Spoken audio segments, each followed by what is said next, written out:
Kinben Book 5 Chapter 65. Nag-take over na nga ng laro ang dalawang ace player ng magkalabang team na lalong nagpaingay ng loob ng PSU Gymnasium. Dikit ang naging score at kadalasan ay sina Derek Soco at Calvin Barrientos ang pumupuntos para sa kanilang teams. Habang papaubos nga ang oras ay mas tumataas ang kabog sa dibdib ng mga taga-Palawan. Sa natitirang 1 minuto ng laban at nasa kamay ng Divers ang bola ay makikita nga si Rare Marquez na siyang may dala nito. Pawisang pawisan na nga ito at nakita agad niya ang paghingi ni Calvin ng bola habang sinasandalan si Reggie Aguilar. Napaseryoso pa nga siya nang humarang sa kanya si Derek Soco na kalmado lang na naghihintay sa kanyang gagawin. 99-98 ang score ng oras na iyon at lamang ang Divers ng isa. Malakas na rin nga ang cheer ng crowd para sa kanila. Ang mga kakampi nga rin nila ay kanya-kanya na rin ang pwestuhan. Sa play nga ng Divers ay dapat ay kay Calvin ipapasa ang bola, kaso sa hindi inaasahang pagkakataon ay biglang umatake si Rare sa depensa ni Derek na ikinaseryoso ng kanilang coach.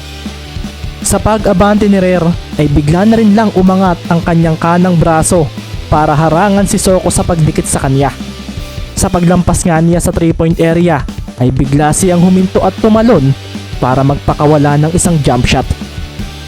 Baka pwedeng ako naman na magpapanalo sa team natin, Calvin.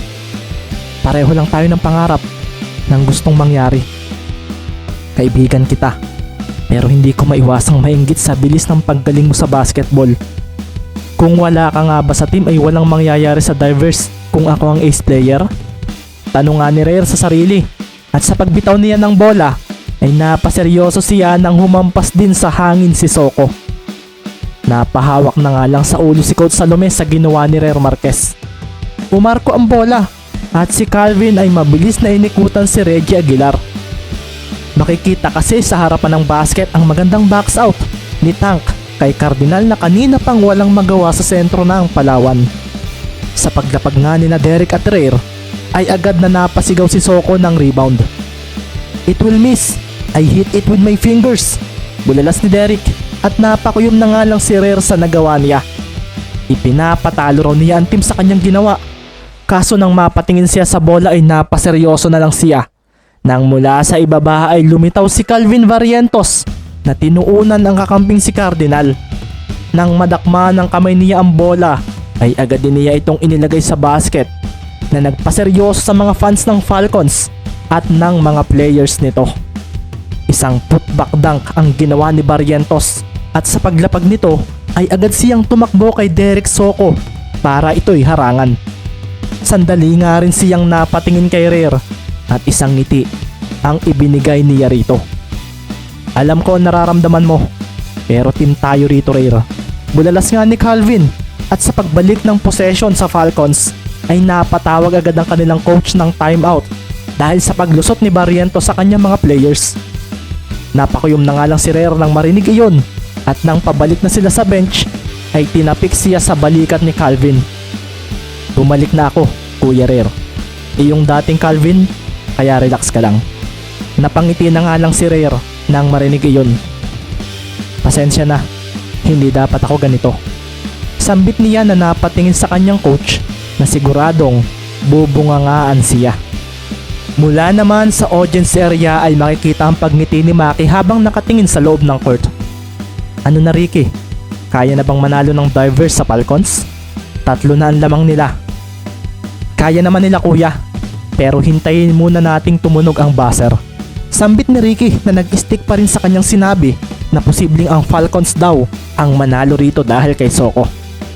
40 seconds na lang ang natitira at sa pagtaas ni Derek sa kamay niya ay automatikong ipinasa sa kanya ni Lazaro ang bola. Dito na nga rin napaseryoso ang mga manunood nang si Barrientos ang dumikit sa kanya. Mabilis ngang pinatalbog ni Soco ang bola at dito na nga siya umabante.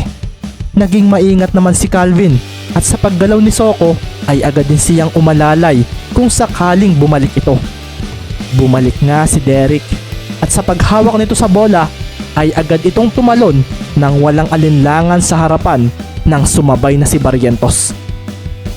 Masyado kang kumpiyansa, sambit ni Calvin sa sarili, at sa paghampas niya sa bola ay dito na siya napaseryoso dahil biglang sumilay ang ngiti sa labi ni Derek Soko. Iniisip ba ninyong matatalo ninyo kami? Hindi ko na iyon hahayaan, Calvin. Sambit ni Derek, at sa paglapag niya ay makikita nga ang pag-arko ng bola. Si Calvin ay napaseryoso rin nang lumapag siya sa landing spot ni Derek na naging dahilan upang ang kanyang mga kakampi ay mapalunok. Sumilbato nga agad ang referee nang makita iyon. Si Derek nga ay napaupo pa sa sahig habang nakatingin sa bola na unti-unting bumababa. Ang mga manonood ay napatayo na rin nang halitin ng bola ang basket. Pumasok ang tres ni Soko at isang basket counted ang nagawa nito na nagpailing na lang kay Coach Salome na napatingin kay Derek Soko na agad na itinayo ni Reggie Aguilar. Sino pa ba ang pupunto sa kanila kundi si Derek Soko? Sabi pa nga nito na napaseryoso na lang dahil agad na naglaho ang lamang nila. Tumabla nga sa 101 ang score at ngayong nasa free throw line na si Derek ay maririnig nga ang malakas na boo mula sa mga fans ng Divers. Naisahan niya ako. Sabi na nga ba't hindi basta magpapatalo ang isang ito? Sambit nga ni Calvin sa sarili. Pinakawalan nga ni Derek ang bola at nagulat ang lahat sa pagsablay noon. May natitira na nga rin lang na 25 seconds ng sandaling iyon. Mula nga sa ilalim ng basket ay biglang kumawala ang mataas na talon ni Tank de Guzman na kinangiti ni Coach Torres. Baka nakakalimutan ninyo, nasa amin ang isa sa top rebounder sa Maharlika League.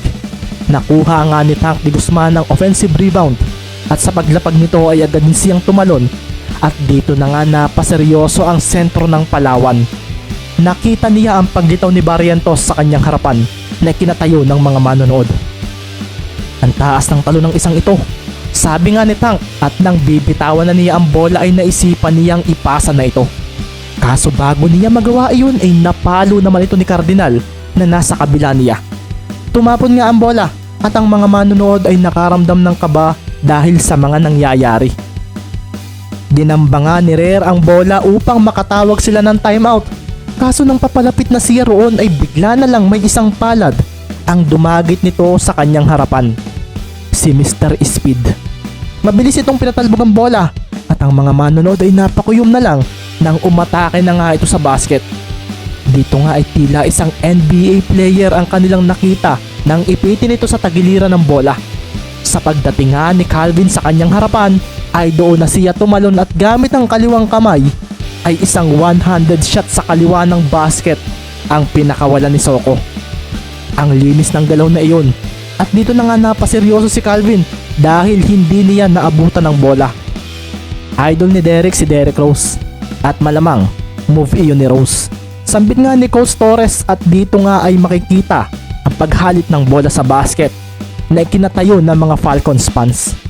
Kinuha nga ni Soko ang kalamangan sa laban na nagbigay ng kaba sa kanilang mga kalaban. 103-101 ang score at 3 segundo na lamang ang natitira. Napatawag na nga ng timeout si Coach Salome dahil sa nangyari.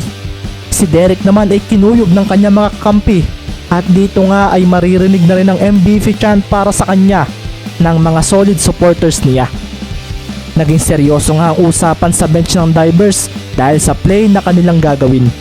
Ang mga manonood nga ay nakatayo na dahil sa posibleng huling possession na ito. Si Ricky Mendez nga ay nakatayo na rin dahil gandang-ganda siya sa labang napapanood niya.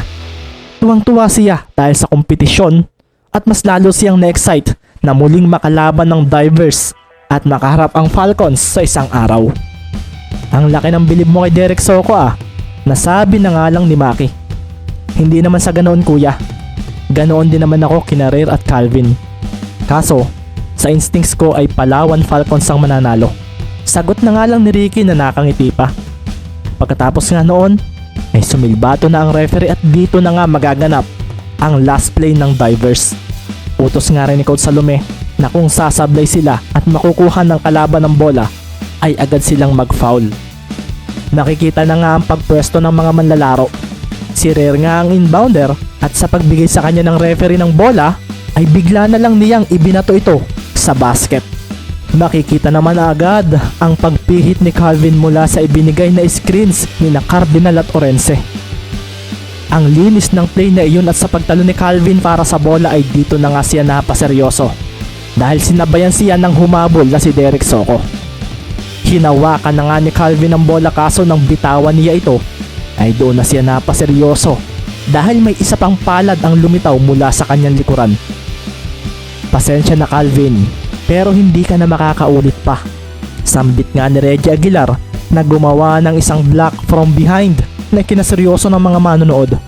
Tumapon ang bola at dito na nga naubos ang oras. Bago nga tumunog ang buzzer ay nabigla pa ang team ng Palawan nang si Reyr Marquez ang nakakuha noon at mabilisang ibinato ang bola sa basket mula sa 3-point area. Pumasok ka!